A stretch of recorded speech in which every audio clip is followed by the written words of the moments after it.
गांधी जी के बारे में जानेंगे। जो गांधी जी अपने भारत में पहला आंदोलन किया था वो कौन सा आंदोलन था, और इसी के बारे में आज हम जानेंगे। तो 1917 में देखो, पहले गांधी जी जो थे दक्षिण अफ्रीका से 9 जनवरी 1915 में भारत वापस आए थे, और इन्होंने आंदोलन जो किया था तो 1917 में चंपारण सत्याग्रह आंदोलन इन्होंने किया था। ये क्या आंदोलन था, ये क्यों था? देखो, चंपारण सत्याग्रह आंदोलन था ये, ठीक। इन्होंने कहा था, अंग्रेज क्या करते थे हमारे भारतीय किसानों के साथ, कि वो कहते थे कि आपके पास जब 20 कट्ठा जमीन जो है, इसमें हम 3 कट्ठा में नील का खेती करेंगे। तो नील की खेती करने का मतलब होता है कि अगर वो नील का खेती 3 कट्ठे में कर दिए तो अपना जो जमीन उन्होंने 3 कट्ठा ले लिया है वो वहाँ पे बंजर वो जमीन हो जाता। जो कपड़े में नील दिया जाता है ना, अगर उस नील का खेती हो जाता तो वहाँ का ज़मीन क्या होता था कि बंजर हो जाता था। ये 20 कट्ठा उनका ज़मीन था, इसमें से 3 कट्ठा में वो नील उगाते थे।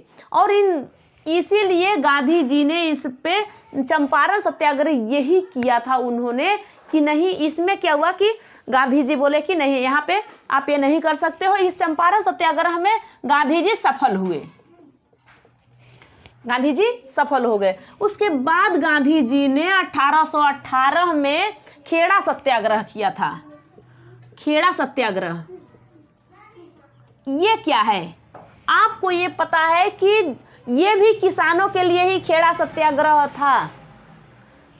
एक बार इस समय 1918 में वहाँ पे क्या हुआ, खेती नहीं हुई, तो इनको लगान, अंग्रेजों को लगान कहाँ से देते?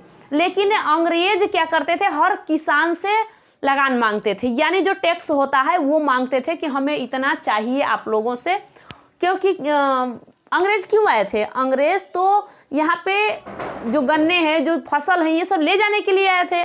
तो गांधी जी ने कहा कि नहीं, जब किसानों के पास खेती हुआ ही नहीं, अनाज हुआ ही नहीं, तो आपको देंगे कहाँ से? इसके लिए इन्होंने दूसरा सत्याग्रह किया, खेड़ा सत्याग्रह किया था। इन्होंने सत्याग्रह किए थे कि नहीं देखो, आंदोलन इसमें दूसरा किए थे कि नहीं देखो, आप लोग ऐसा काम करिए कि जो किसान ज़्यादा धनवान है, जिसके पास पैसे ज़्यादा हैं, उनसे थोड़ा आप कुछ ले लीजिए, लेकिन ये गरीब किसान को न परेशान कीजिए। इसलिए इसमें भी इन्होंने खेड़ा सत्याग्रह में भी सफल हो गए। उसी समय 1918 में ही क्या हुआ कि मील मजदूर ये भी इन्होंने अहमदाबाद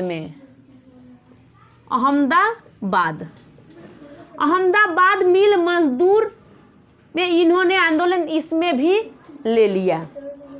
यहाँ पे क्या हो रहा था, उसमें प्लेग का बहुत ज़्यादा बीमारी चल रहा था, और बहुत सारे भारतीय अपने गांव, अपने देश, अपने गांव को लौटना चाहते थे, मतलब अपने घर को आना चाहते थे, क्योंकि उस समय बहुत ज़्यादा ये रोग फैला हुआ था। इस रोग के चक्कर में वो लोग अपने गांव को जाना चाहते थे, लेकिन वहाँ के जो मील मजदूर के जो मालिक था, जो अंग्रेज हैं, ये नहीं चाहते थे कि यहाँ के जो वर्कर हैं अपने गाँव को जाए। उन्होंने क्या कहा कि देखो भाई, आप इस समय न जाओ, आप काम करो, आपको 50% आप लोगों को 50% हम आपको पैसे और एक्स्ट्रा बढ़ा के देंगे, आपके सैलरी से भी उससे दुगुना, मतलब हम इसके आधा और कर देंगे। जैसे मैंने किसी का 100 रुपये है, उसको 50 रुपये और कर दीजिए, 150 रुपये आपका हो गया। तो देखो, पैसे के लिए सब मजबूर हैं, और गरीब और मजबूर होता है। सोचते हैं कोई बात नहीं, रोग बीमारी है, ये तो दूर हो जाएगा, ख़त्म हो जाएगा, लेकिन पैसे हो जाएंगे हमारे पास तो हम अपने गांव को वापस जाएंगे, लौटेंगे। इन्होंने काम किया, अंग्रेज़ों ने लालच दिया, इन मील मजदूरों से काम कराया। लेकिन कुछ दिन बाद जब ये रोग ख़त्म हुआ तो बोले कि देखो, हमें बोनस चाहिए, जो भी जितना भी यहाँ बोनस या फिर जो फंड होता है ये सब हमें चाहिए। तो अंग्रेज़ बोले कि नहीं, हम आपको अब नहीं देंगे, आप काम, उतनी सैलरी भी नहीं देंगे, आप काम करना चाहते हो तो करो, और नहीं तो आपको वापस जाओ।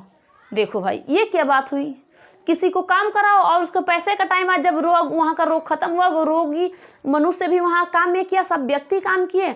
जब ये बीमारी चली गई तो इनको पैसा भी नहीं, वो बोले कि हमें दूसरा भी मिल जाएंगे, आप न करो।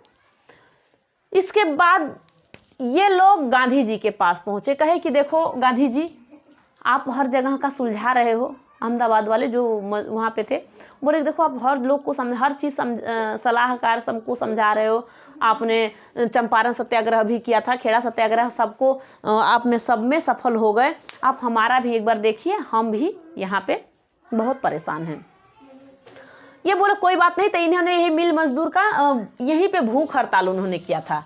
क्या किया था? बोले कि कोई बात नहीं, भूख हड़ताल उन्होंने किया था। ये भूख हड़ताल उन्होंने रस्किन का किताब था उनसे पढ़े थे, और इनके गुरु जो थे गोपाल कृष्ण गोखले, इन्होंने ही ये राजनीतिक गुरु बनाए थे इनको।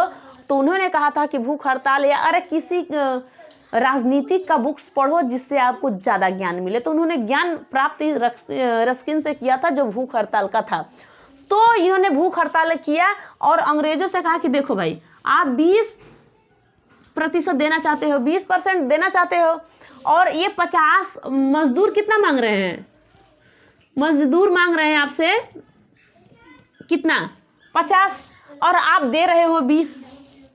एक काम करिए, थोड़ा आप सही है, थोड़ा आप सही है, दोनों लोग थोड़ा थोड़ा सही है, आके 35% पे मना लिए।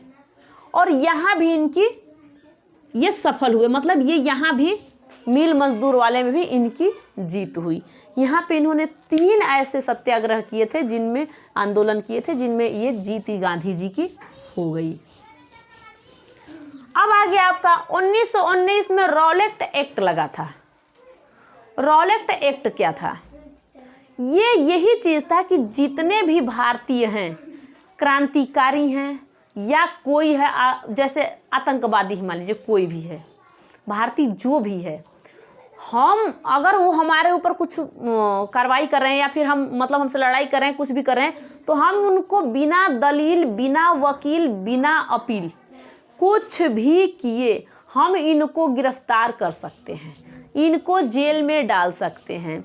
तो गांधी जी ने कहा कि ऐसा तो बात नहीं हो सकता। उन्होंने 6 अप्रैल 1919 में गांधी जी ने रॉलेट एक्ट पर, रॉलेट जो रॉलेट एक्ट है, रॉलेट एक्ट पे क्या किया? इन्होंने फिर विद्रोह किया, बोला कि नहीं, इसमें भी आंदोलन उन्होंने किया देख, लेकिन यहाँ पे सही किए कि मतलब हम लोग आपका बात नहीं मानेंगे, ये चीज़ काला कानून है। ये क्या है? काला कानून है, काला कानून है, आपका हम ये बात मानने वाले बिल्कुल नहीं हैं। गांधी जी ने कहा था 6 अप्रैल 1919 में रॉलेट एक्ट हटाने के लिए बोला था कि ये तो गलत बात है। आपका अगर सब सुनेंगे, आप हम लोगों पे इतना अत्याचार करोगे, हम बोलेंगे नहीं, ना अपने लिए वकील करेंगे, ना दलील, ना कुछ पेश नहीं कर सकते, हम करेंगे। इसके लिए उन्होंने ये रॉलेट एक्ट लगाया था। लेकिन इनका लगाने के बाद कुछ दिन के बाद 13 अप्रैल 1919 में जलियांवाला बाग, आप जानते हो कांड, जलियांवाला जो बाग कांड था, कांड, ये तो आप जानते हो सभी लोग, क्या था जलियांवाला कांड। यहाँ पे जो जलियांवाला बाग में जो कांड हुआ था, यहाँ पे क्या हुआ कि 13 अप्रैल 1919 में, उस समय बैसाखी का दिन था, कुछ बहुत सारे ये भारत के लोग इकट्ठा हुए थे। वहीं पे जनरल डायर ने गोलियां चलवा दिया। कम से कम 1000 लोग वहाँ पे मारे गए, क्योंकि वो लोग निहत्थे थे। वो तो ये बैसाखी का दिन था, वो वहाँ पे वो गए थे, सब लोग इकट्ठा हुए थे, लेकिन ये जनरल डायर ने क्या किया, वहाँ पे उन पे गोलियां चलवा दी। वहाँ पे 1000 लोगों का मृत्यु हो गया। लेकिन कर्फ्यू उसके बाद लगा दिया कि देखो, आप लोग घर से बाहर नहीं निकल सकते हो, आप लोग घर से बाहर नहीं निकल सकते हो। अगर यहाँ पे 1000 में से और लोगों को बचाया जा सकता था, उनके परिवार वाले जाके बचा सकते थे, जो थोड़ा जख्मी थे, घायल थे, उनको बचाया जा सकता था। लेकिन अंग्रेज़ ने कर्फ्यू लगा दिया, घर से निकलना भी मना कर दिया, कोई निकलता नहीं था उस समय। 13 अप्रैल 1919 में। इतना भारी कांड के बाद इसके जांच के लिए बैठाया गया हंटर आयोग गठन, हंटर आयोग गठन बैठाया गया, आयोग गठन यहाँ पे बैठाया गया इसके जांच के लिए कि आप लोगों ने क्या इतना कांड कर दिया, इसके लिए इनको बैठा दिया गया। इसके बाद 18 अप्रैल 1919 में ये जो रॉलेट एक्ट लगाया गया था, इस पे विद्रोह गांधी जी ने किया था। इसे कहे कि इसमें सफलता नहीं मिलेगा, इसको हम वापस ले लेते हैं। अब देखिए 1920 में इन्होंने असहयोग, देखो भी गांधी जी ने बंद मतलब चुप नहीं हुए, चलते गए। इन्होंने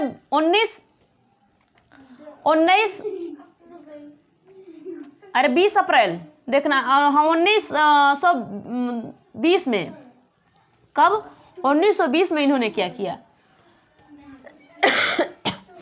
असहयोग आंदोलन, असहयोग आंदोलन।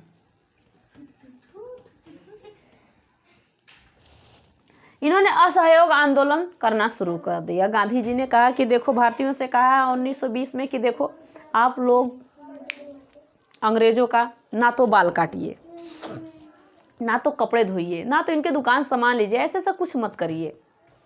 हम असहयोग आंदोलन शुरू कर दिए हैं। लेकिन इनके असहयोग आंदोलन का कोई फर्क पड़ने वाला है अंग्रेजों पर? अंग्रेजों पर कोई फर्क नहीं पड़ा। अंग्रेज तो जैसे वैसे काम करने लगे। लेकिन गांधी जी भी बहुत चालाक थे। गांधी जी ने सोचा कि कोई बात नहीं, तुम लोग मेरा बात नहीं मान रहे हो, लेकिन मानना तो पड़ेगा ही। उन्होंने यहाँ पे अभी तो चुप लगा गए, असहयोग आंदोलन किए थे, लेकिन वो भी देख रहे थे कि कहीं हमें कोई चांस मिले। उन्होंने देखा कि 5 फरवरी 1922 में चौरी चौरा कांड में, चौरी चौरा जो गोरखपुर के पास है, यहाँ पे बहुत सारे भीड़ इकट्ठा था। जनता बहुत, भारतीय बहुत ज़्यादा वहाँ पे था, वहाँ पे भीड़ इकट्ठा था। वहाँ पे पुलिस वाले ने जाके लाठीचार्ज करने लगे उनके ऊपर, जनता के ऊपर, सारे भारतीयों के ऊपर। भारतीयों को क्रोध आया और भारतीयों ने क्या किया कि उनको, सारे पुलिस वालों को दौड़ाते हुए वो भी मारना स्टार्ट कर दे, दौड़ाने लगे। ये सारे आके थाने में अंदर से अपने को लॉक कर लिए, बंद कर लिए। जब उन्होंने बंद कर लिया तो बाहर से ताला सारे भारतीयों ने लगा दिया और वहाँ पे मिट्टी का तेल छिड़क के उनको 22 पुलिसकर्मियों को वहाँ पे जला दिया गया। कितना? 22 पुलिसकर्मी वहाँ पे जल गए। ये चीज़ अंग्रेजों को बहुत परेशान किया। अंग्रेजों ने कहा कि अरे गांधी खड़ा क्या हुआ, और सारे जनता ने हमारे 22 पुलिसकर्मियों को यानी जला दिया।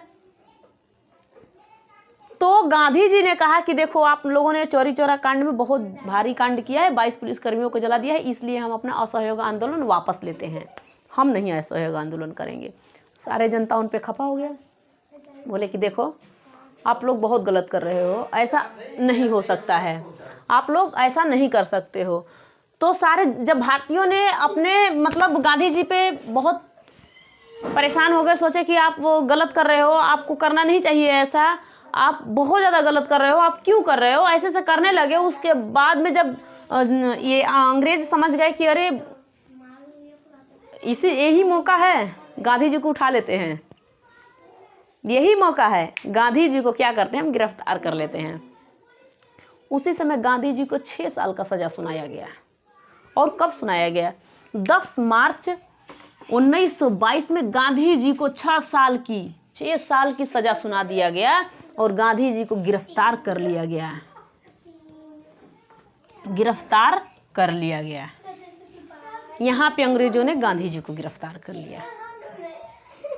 इसके बाद इन्होंने कहा कि देखो, कुछ दिन के बाद गांधी जी यही बीमार पड़ गए। गांधी जी क्या किए, कुछ सालों के बाद वो बीमार पड़ गए, और जब बीमार पड़ गए तो अंग्रेजों ने कहा अरे ये तो मर जाएगा, इसको बाहर निकाल के फेंक देते हैं। गांधी जी को निकाल के उन्होंने बाहर हटा दिया। इसके बाद गांधी जी बीमार कहाँ थे, ओ 1924 में कांग्रेस अधिवेशन में भाग ले लिए। किसमें? कांग्रेस अधिवेशन में।